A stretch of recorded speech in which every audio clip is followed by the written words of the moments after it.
Bom dia, meu nome é Morgana e o tema da nossa aula de hoje é tuberculose. Na nossa aula, nós iremos abordar a epidemiologia da tuberculose, qual é o agente etiológico causador dessa doença, a patogênese, as formas clínicas, o diagnóstico e o tratamento. Então, a tuberculose é uma doença infecto-contagiosa, que é um importante problema de saúde pública em todo o mundo. Existem alguns indivíduos que são considerados classe de risco, grupo de risco para o desenvolvimento de tuberculose. Indivíduos com má condições de alimentação, de moradia, indivíduos imunodeficientes, indivíduos que possuem diabetes, que fazem hemodiálise, são considerados grupos de risco para o desenvolvimento da tuberculose.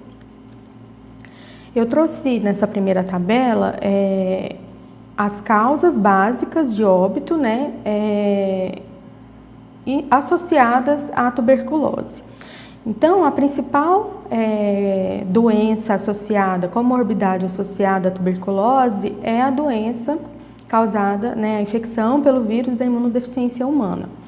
É a principal doença, que leva a um pior prognóstico da tuberculose e, além da infecção pelo HIV, neoplasias, doenças do aparelho circulatório, doenças do aparelho respiratório, doenças do aparelho digestivo também são importantes causas de óbito associadas à tuberculose. A tuberculose é uma das principais causas de morte, em todo o mundo. Então, em 2017, segundo a Organização Mundial de Saúde, 10 milhões de pessoas contraíram a tuberculose em todo o mundo.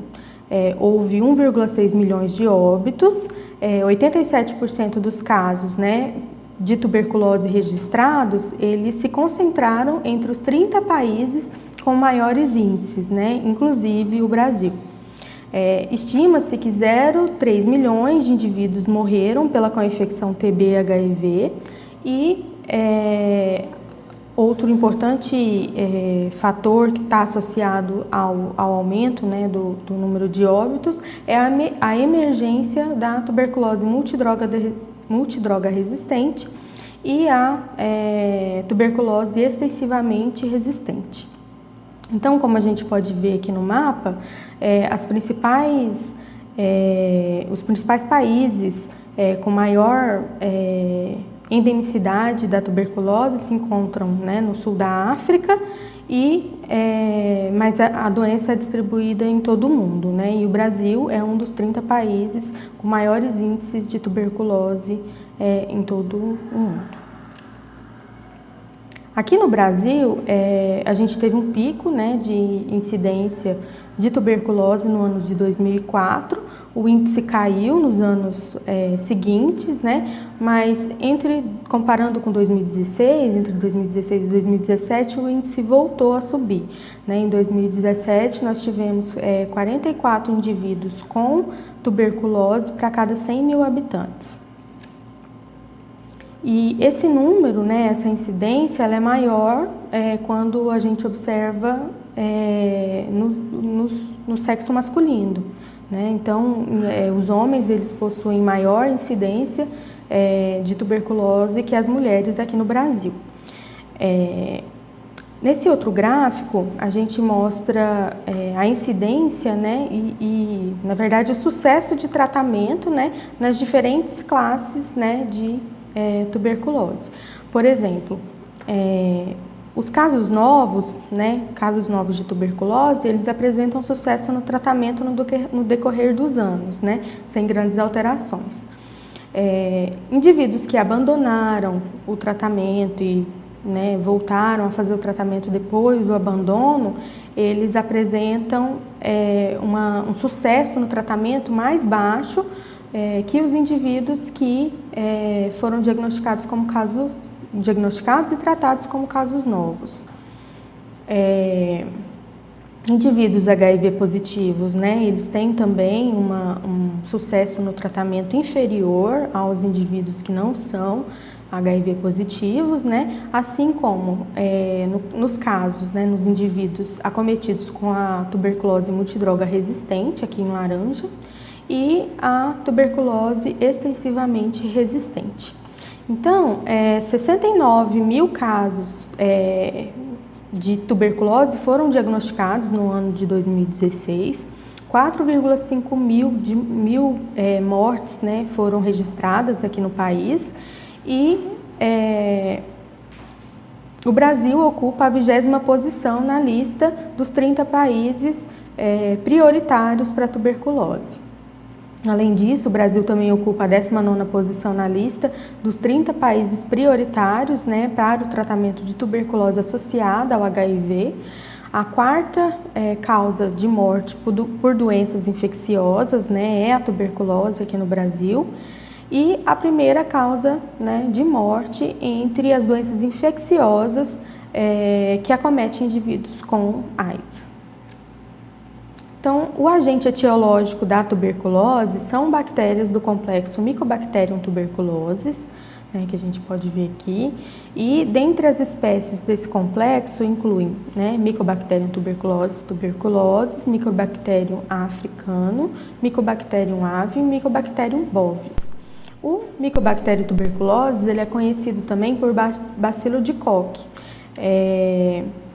em homenagem, né, ao pesquisador que descobriu, né, a presença desse bacilo, Robert Koch, em 1882. Esse agente, né, o Mycobacterium tuberculosis, é uma micobactéria, ou seja, ela é uma bactéria que possui ácidos micólicos em sua parede. É considerada um bacilo álcool-ácido resistente. Isso significa que esse bacilo ele é resistente ao tratamento com álcool ou mesmo com ácido, né? Então ele tem uma resistência justamente por causa da composição, né, de ácidos micólicos presentes na sua parede. Além disso, uma característica interessante do Mycobacterium tuberculosis é que ele possui crescimento lento em cultura. E por isso também, né, é uma doença crônica, né? Ela se cronifica muito fácil justamente por essa característica de crescimento lento. Então, o Mycobacterium tuberculosis é um bastonete delgado, ligeiramente curvo, como a gente pode ver aqui na imagem, no esfregaço. Esse patógeno não possui cílios, não possui flagelos, não forma esporos, não produz toxinas e é estritamente aeróbio.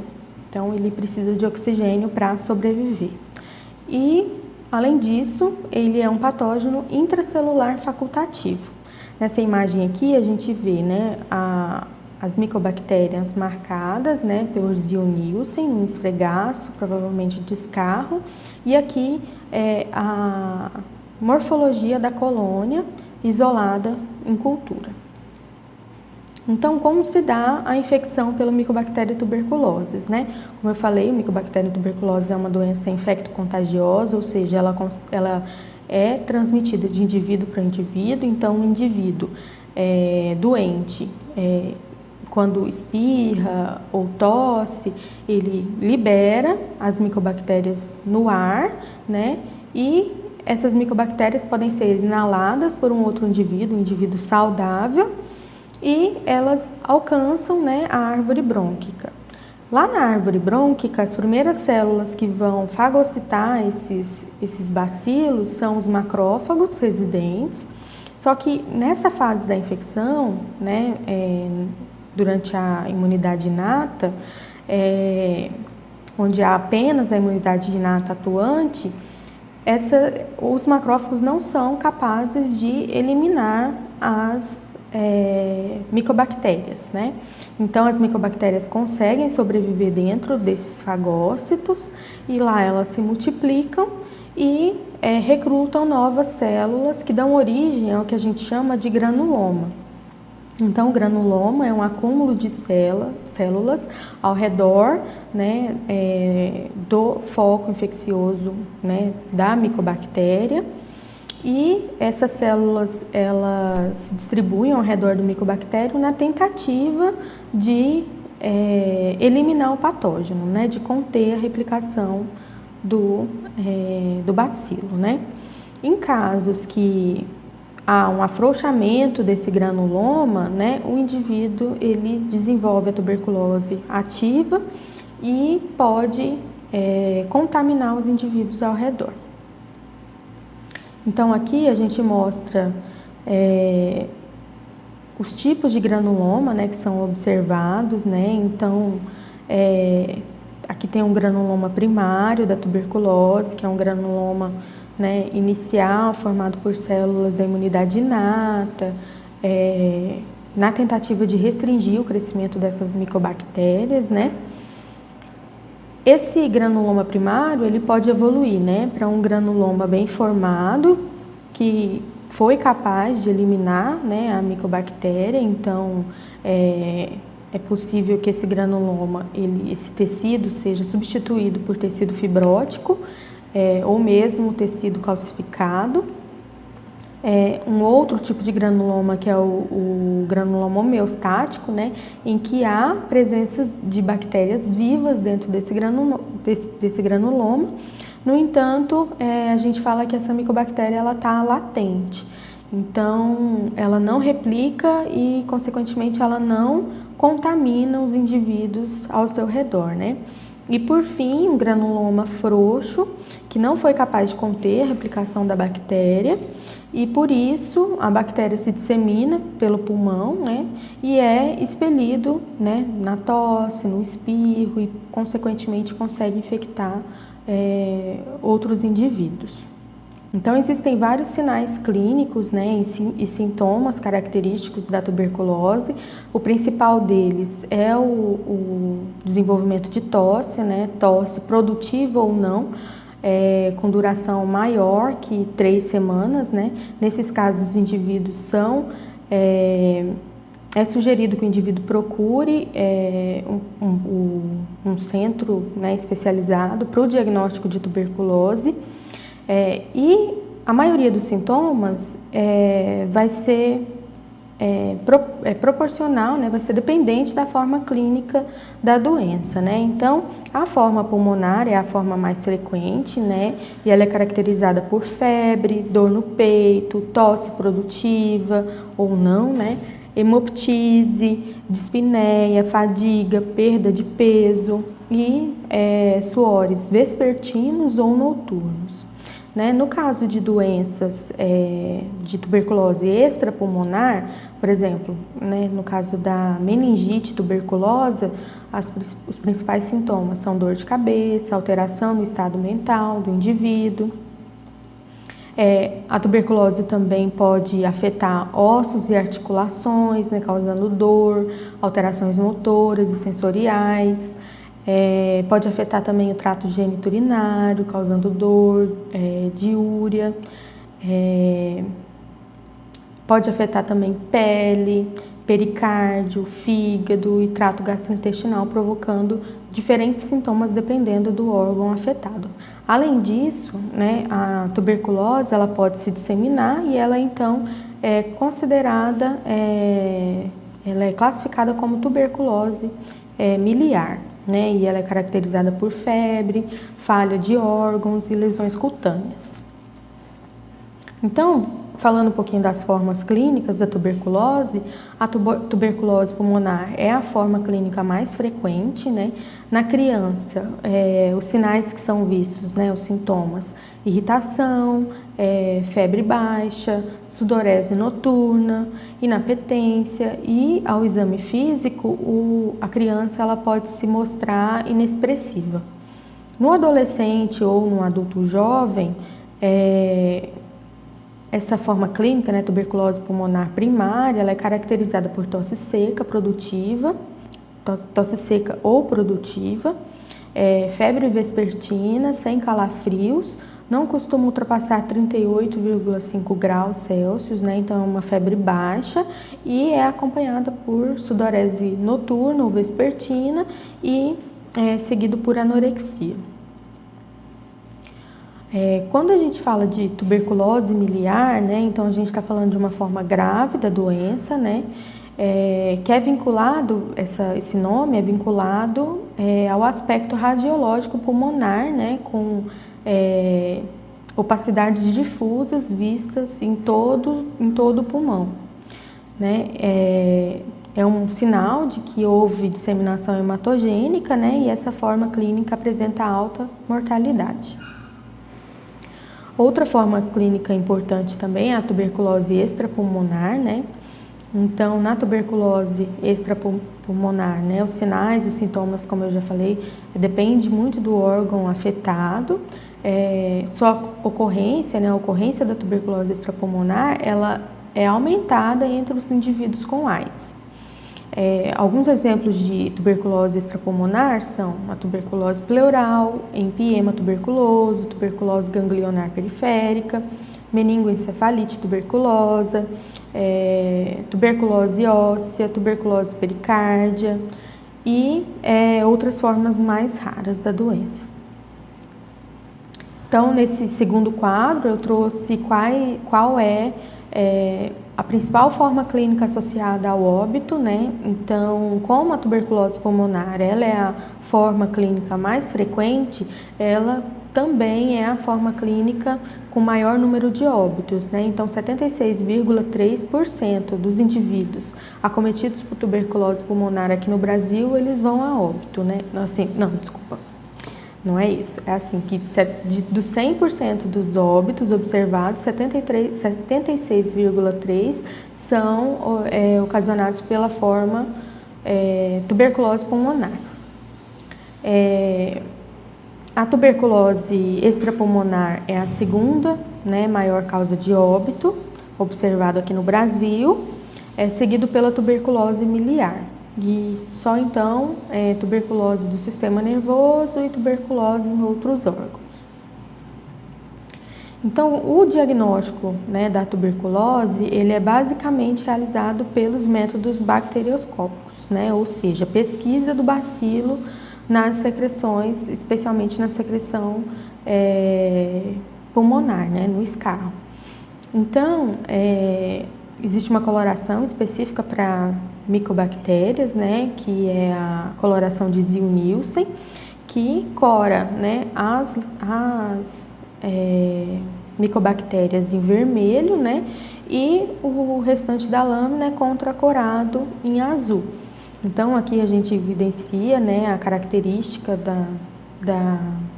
da micobactéria, que é esse bacilo encurvado, né, ligeiramente encurvado, curto, né, e que se cora em vermelho por esse método, né. Um outro método bacterioscópico importante também é a cultura, só que a cultura ela tem infelizmente ela é um processo que demora, né, vários dias, então nem sempre é possível isolar o agente, né, utilizando a cultura, né. Além desses métodos, né, no caso dos indivíduos que são paucibacilares, ou seja, indivíduos que não expelem o bacilo, né, em grandes quantidades para ser detectado ou pela cultura ou pelo escarro, né, pela coloração do escarro, os métodos de imagem, eles auxiliam o clínico no diagnóstico da tuberculose, né, especialmente da tuberculose pulmonar, e porque é possível observar essa opacidade, né, e formação de granuloma característico, né, da tuberculose, né. Então aqui um raio-x e aqui uma tomografia computadorizada de indivíduo com tuberculose. Nos casos de tuberculose extrapulmonar, normalmente o exame histopatológico é um exame indicado, né, realizado uma biópsia do órgão afetado, e aí a coloração pode ser HE, né, coloração, o próprio Ziehl-Neelsen, para corar as micobactérias no tecido, né, e o que se observa é a formação, né, dos infiltrados e dos granulomas, né. Então, aqui nessas imagens. Existem outros métodos de diagnóstico também, né, então são métodos sensíveis, mas de alto custo, né, e não são acessíveis a todos os indivíduos no Brasil, né, em todos os sistemas de saúde, né, as cidades. Então, um importante método é o método de biologia molecular, né, a pesquisa, né, do material genético da micobactéria no tecido ou no escarro, né. Então, é um teste altamente sensível, né, 95% de sensibilidade e altamente específico, né. Raramente existem casos de falsos positivos ao se diagnosticar utilizando esse método, né. Comparado à cultura, ele é um teste muito mais sensível e, quanto à especificidade, é similar. Além disso, existem testes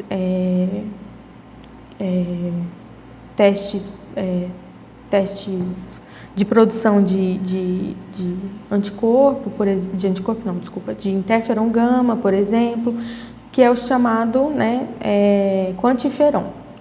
Então, o quantiferon, ele é um teste caro, né, mas ele possui uma sensibilidade boa e uma alta especificidade, né, então ainda não é um método acessível, né, pelo Sistema Único de Saúde.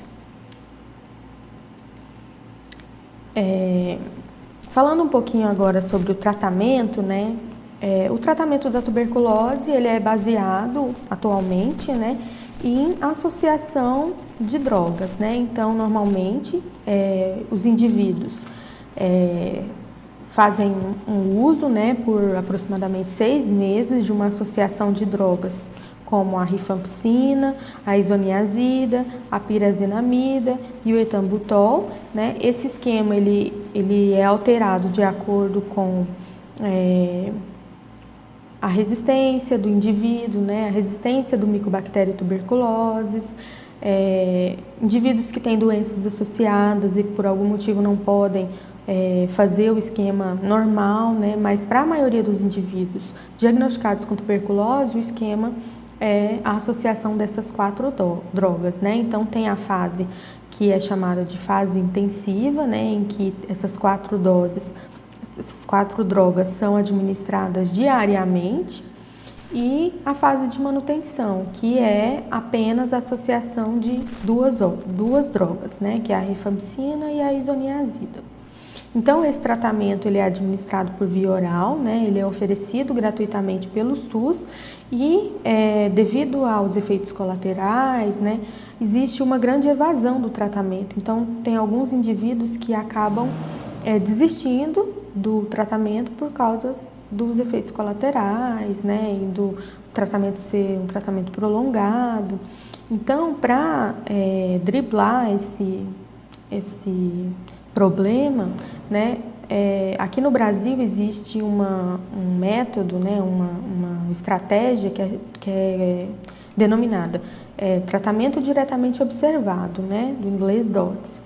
Então, nesse tratamento diretamente observado, né, um profissional de saúde, ele é responsável por acompanhar, né, o tratamento desse indivíduo. Então, ele se desloca até a residência do paciente para observar, né, a tomada do medicamento. Né? E por que é tão importante o indivíduo tomar o medicamento? Né? Porque o indivíduo com tuberculose, ele é um foco para disseminar, né, a tuberculose para outros indivíduos, né? Então, a adesão ao tratamento garante, né, a erradicação, né, o controle da tuberculose aqui no Brasil. Então, para prevenir a tuberculose, além, né, da adesão ao tratamento, né, para os indivíduos que são diagnosticados, existem algumas medidas básicas, né? Por exemplo, a vacinação de crianças, né, menores de 4 anos, né, com a BCG.